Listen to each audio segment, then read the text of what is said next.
कैसे हो दोस्तों। आज की कहानी है एक ऐसे रशियन स्नाइपर पर जिसे जर्मन सैनिक रेड गोस्ट के नाम से पुकारते हैं, जिसने लगभग 300 से अधिक जर्मन सैनिकों को मौत के घाट उतारा है।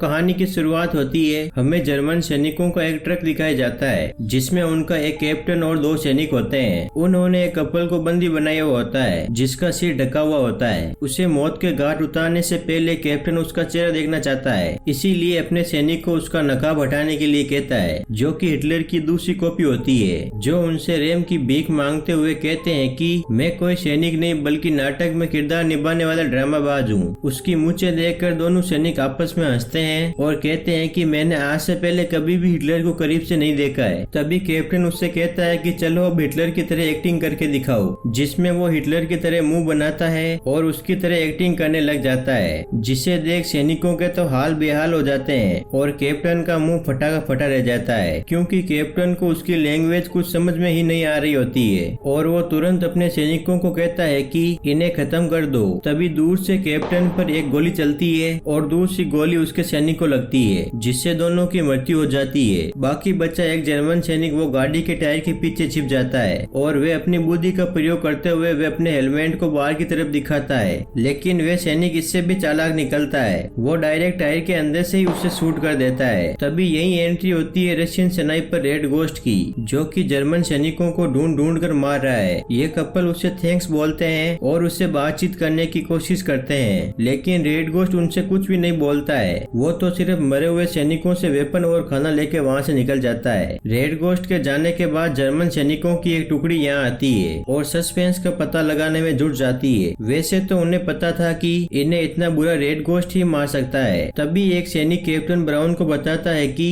रेड गोस्ट ने पिछले 2 महीनों से लगभग 100 से अधिक जर्मन सैनिकों को मार गिराया है, जिसके बाद एसएस कर्नल रेड गोस्ट को पकड़ने के लिए ये जिम्मेदारी कैप्टन ब्राउन और उसके सैनिकों को देता है। अगले सीन में हम देखते हैं कि सोवियत सेना का एक ग्रुप जंगल से गुजर रहा है। जंगल से गुजरते वक्त वो देखते हैं कि चारों ओर जर्मन सैनिकों की लाशें बिखरी हुई होती है, जिन्हें रेड गोस्ट ने मारा है, जहाँ पर भारी मात्रा में बर्फबारी हो रही होती है और इन्होंने कुछ दिनों से खाना भी नहीं खाया हुआ होता है। और इनके साथ प्रेग्नेंट लेडी वीरा भी होती है, जो कि घायल सैनिकों को ट्रीटमेंट देने का काम करती है और इसका हस्बैंड भी इसी सेना में घायल होता है। काफी दिनों से जंगल में घूमने के बाद उन्हें इस सुनसान इलाके में लकड़ी से बने कुछ घर नजर आते हैं, लेकिन सोवियत सैनिक इनमें जाने से पहले चारों ओर अच्छे से छानबीन करने लग जाते हैं। जहां इन्हें कुछ भी नजर न आने के बाद वे इन घरों में एंट्री करते हैं। तभी इन्हें डाइनिंग टेबल पर कुछ मात्रा में शराब और बहुत सारा खाना नजर आता है। इनमें से एक सैनिक ने तो दूर से शराब को देख के ही अपने लिए एक पैक बनाना स्टार्ट कर देता है। तभी दूसरा सैनिक आके इसे रोक देता है, जिसमें इन दोनों में जबरदस्त फाइटिंग शुरू हो जाती है। लेकिन तभी सेना का हेड आके इन्हें शांत कराता है और बोलता है कि इसने सही किया, इसमें जर्मन सैनिकों की कोई चाल भी हो सकती है। कुछ ही देर बाद इन्हें वेयर हाउस में डेड बॉडी का ढेर मिलता है, जो कि खाने को खाने से मरे हैं। अब सभी सैनिकों को बहुत ही ज्यादा भूख लगने लगी थी। वे इस खाने को तो खाने से रहे, इसीलिए प्रेग्नेंट वीरा और एक सैनिक को यहीं छोड़ के बाकी सभी खाने की तलाश में गाँव में जाते हैं। कुछ ही देर बाद वीरा देखती है कि जर्मन सैनिकों की एक टुकड़ी इसी तरफ आ रही है, जो कि कैप्टन ब्राउन और उसके सैनिक होते हैं, जिन्हें रेड गोस्ट को मारने का आदेश दिया गया था। ये अड्डा इन्हीं का ही है और खाने में जहर मिलाने की चाल भी। ये जब खाने को अपनी यथास्थिति पर देखते हैं तो ये सोच लेते हैं कि यहाँ पर कोई भी नहीं आया होगा। तभी वीरा के साथ वाला वो रशियन सैनिक पीछे के रास्ते से भाग आता है अपनी टुकड़ी के पास, बट वीरा उसी कमरे में छिपी हुई होती है। जब इसका लेफ्टिनेंट वीरा को अकेला छोड़ने के लिए इसे डांटता है तो वो बोलते हैं कि वो 30 लोग थे, लेकिन मेरे पास 30 गोलियां ही थी, तो मैं कैसे उनका सामना कर पाता, इसीलिए वो वीरा को वहीं छोड़ के आ गया। दोस्तों, ये सुनते ही लेफ्टिनेंट उसे एक जोर का गुस्सा मारता है और बोलता है कि ये बनेगा सैनिक, जरा देखो इसकी शक्ल। कुछ ही देर बाद सारे जर्मन सैनिक आके उस घर को घेर लेते हैं, लेकिन उन्हें नहीं पता था कि एक रशियन सोल्जर इसी घर में छिपी हुई होती है, जो कि उनकी सारी बातें सुन रही थी। वो रेड गोस्ट को मारने का अपना एक प्लान तैयार कर रहे थे। तभी ब्राउन उसी बॉक्स पर जा बैठता है, जिससे वीरा डर जाती है और कैसे भी करके अपने आप को कंट्रोल करती है। लेकिन कुछ ही देर बाद वीरा के पेट में दर्द होने लगता है, जिस कारण वो बॉक्स थोड़ा सा हिलता है और एक सैनिक को उस बॉक्स में कुछ गड़बड़ी महसूस होती है। और जब वो देखता है तो वीरा उसके सामने मासूम बनते हुए दया की भीख मांगने लगती है, लेकिन वो सैनिक भी उसे प्रेग्नेंट देख के कुछ भी नहीं कहता है। जो ही वो बाहर की तरफ जाने वाला होता है, तभी ब्राउन को उस पर शक होता है और जब वो उस बॉक्स को खोलता है है तो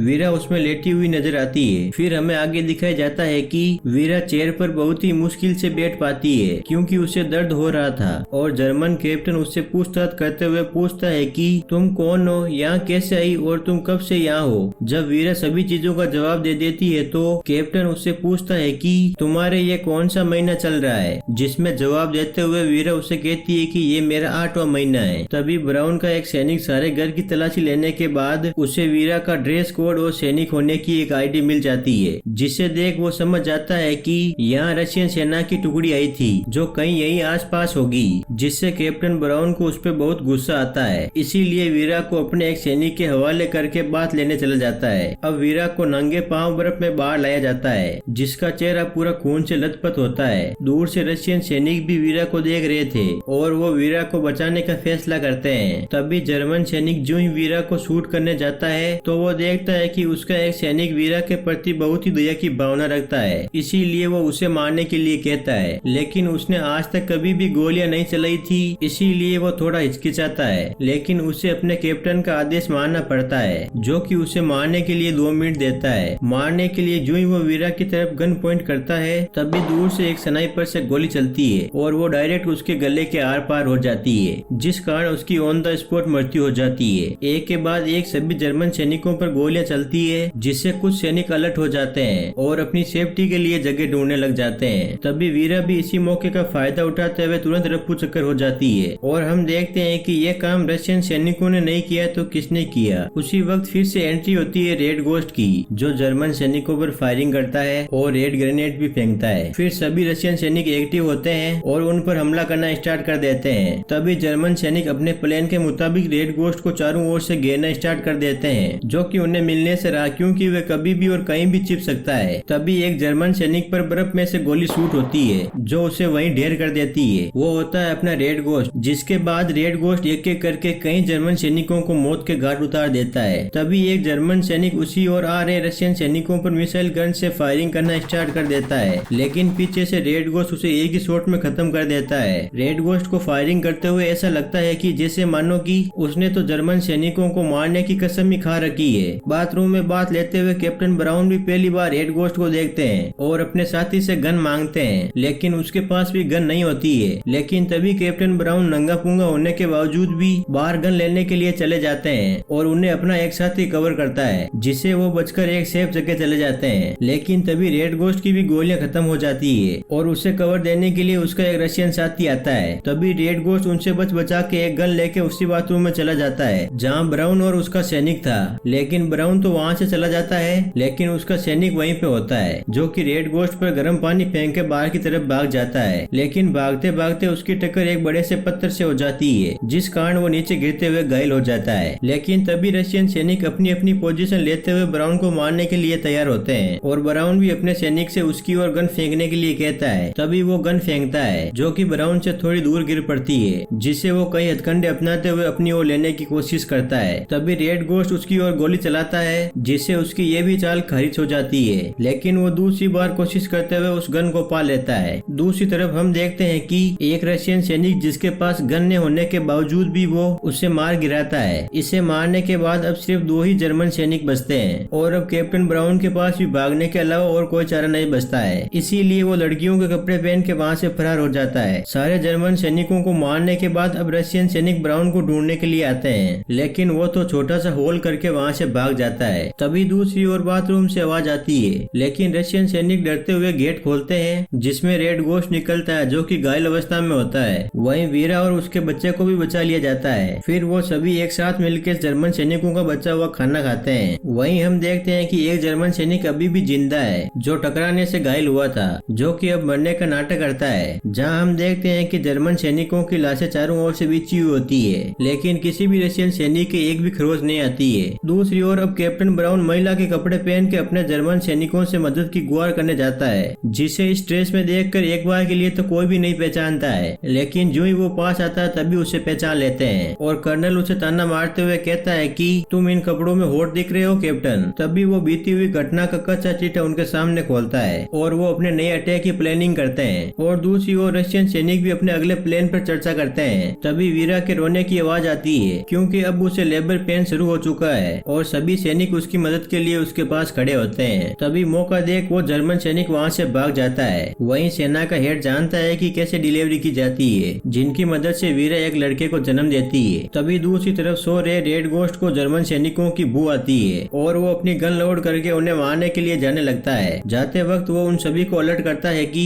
किसी भी वक्त जर्मन सैनिक दवा बोल सकते हैं। रेड गोस्ट की बात सुनकर सभी सैनिक अपनी अपनी गन लोड करके पोजीशन लेने लगते हैं। कुछ ही देर बाद कैप्टन ब्राउन अपने सैनिकों के साथ इस एरिया को घेर लेता है और जोरों शोरों से बमबारी और फायरिंग स्टार्ट कर देता है और रशियन सैनिक भी पलटवार करते हुए मशीन गन से फायरिंग करते हैं। तभी जर्मन कैप्टन अपने सैनिकों को मिसाइल दागने का ऑर्डर देता है, लेकिन तभी उसे पीछे से गोली लगती है जो कि रेड गोस्ट ने चलाई थी। वहीं जर्मन एसएस भी लगातार फायरिंग करने के लिए कहता है। तभी उनके पास एक ग्रेनेड आके गिरता है और एक बड़ा धमाका होता है। तभी कैप्टन ब्राउन पीछे मुड़कर देखता है और समझ जाता है कि जनरल एसएस मारे गए हैं। ये देख के उसके अंदर बहुत ही ज्यादा आक्रोश की भावना आ जाती है और अपनी सेना को लेकर डायरेक्ट उस पर दवा बोलने के लिए जाता है। वहीं रेड गोस्ट अपनी आखिरी सांसें लेते हुए जनरल एसएस को मार गिराता है। अब ये वॉर कुछ अलग ही मोड़ ले चुकी थी, जिसमें दोनों ओर से अंधाधुंध फायरिंग होती है और कुछ सैनिक भी मारे जाते हैं। अब जर्मन सैनिक भी धीरे धीरे घर के पास आते हैं और ग्रेनाइड से हमला करते हैं। वहीं रशियन सैनिक भी हमले का अच्छा खासा जवाब देते हैं, लेकिन रशियन सैनिकों की संख्या कम होने के कारण जर्मन सैनिक उन पर थोड़ा बहुत भारी पड़ते हैं। इसी कारणवश इनके कुछ सैनिक मारे जाते हैं, लेकिन वो अपने पलटवार में कोई कमी नहीं रखते हैं। तभी एक सैनिक अपने साथी को बचाने के लिए जो ही बाहर आता है त्यों ही ब्राउन उसे शूट कर देता है, जो कि इस टुकड़ी को लीड कर रहा था। वहीं मशीन गन चला रहा एक सैनिक घायल होने के बावजूद भी उनका सामना करता है। तभी एक जर्मन सैनिक उस पर हमला करता है। यह देख रेड गोस्ट उसे शूट कर देता है। वहीं दूसरी ओर एक सैनिक को एक बोतल शराब की मिल जाती है। उसे पीकर वो और ही ज्यादा खतरनाक रूप धारण कर लेता है और मशीन गन लेके काफी सारे जर्मन सैनिकों को मार गिराता है, लेकिन पलटवार में उसे भी गोलियां लगती है। फिर भी वो कठोर रहता है और कंटिन्यू फायरिंग करता रहता है। तभी एक जर्मन सैनिक ग्रेनेड फेंकने की कोशिश करता है, लेकिन घायल लेफ्टिनेंट उसे पकड़कर नीचे गिरा देता है, जिससे ग्रेनेड वहीं फट जाता है और उन दोनों की मृत्यु हो जाती है। कैप्टन ब्राउन अंधाधुंध फायरिंग कर रहे उस रशियन सैनिक को भी मार गिराते हैं। अब आमना सामना होता है ब्राउन और रेड गोस्ट का, जो कि हथियार लेस होकर फाइटिंग करते हैं। लेकिन पहले तो ब्राउन रेड गोस्ट पर हावी होता है और उसे जलते हुए अंगारों में लेटा देता है। उस वक्त ब्राउन भी अपनी गन निकाल के जो रेड गोस्ट को शूट करने जाता है, तभी रेड गोस्ट वहाँ पड़ा कोई वेपन उठाकर ब्राउन के पेट में मार देता है, जिससे रिसेंटली कैप्टन ब्राउन की मृत्यु हो जाती है। रेड गोस्ट अपने आप को संभालते हुए जो ही खड़ा होता है त्यों ही पीछे से कोई शूट कर देता है। ये वही घायल सैनिक होता है जो डर के मारे वहाँ लेटा हुआ था। रेड गोस्ट जिसे जर्मन सेना डरती है, उसे मारकर ये सैनिक बहुत खुश होता है, जैसे मानो कि इसने तो सारी जंग ही जीत ली हो। तभी पीछे से एक गोली आती है और इस जर्मन सैनिक को नीचे ढहा देती है। यहाँ हमें पता चलता है कि 3 में से एक रशियन सैनिक जो बच गया था उसने ये गोली चलाई थी और दूसरी ओर वीरा भी अपने बच्चे के साथ सेफ होती है। जर्मन सैनिक अभी भी रेड गोस्ट की तलाश कर रहे हैं और उसकी तलाश करते हुए गांव वालों पर अत्याचार करते हैं। उन्हें अभी भी लगता है कि रेड गोस्ट अभी भी जिंदा है। उनका शक दूर करने के लिए पीछे से एक गोली आती है जो डायरेक्ट उसके सैनिक के लगती है, जिससे गांव वालों में भी हिम्मत जुड़ती है और वो भी जर्मन सैनिकों पर अटैक करने लग जाते हैं और कई जर्मन सैनिकों को मार गिराते हैं। तभी फिर से एंट्री होती है रशियन स्नाइपर रेड गोस्ट की, जो उस हमले में बच गया था और वो आते हुए सैनिकों की तलाश करने लग जाता है और जो कुछ भी मिलता है उसे लेके चला जाता है। दोस्तों, ये था रेड गोस्ट जिसने जर्मन सैनिकों के छक्के छुड़ा रखे थे, जिसे देख ऐसा लगता है कि ये खुद ही एक यूनिट के बराबर है। सो इसी सस्पेंस के साथ ये कहानी यहीं पे समाप्त होती है।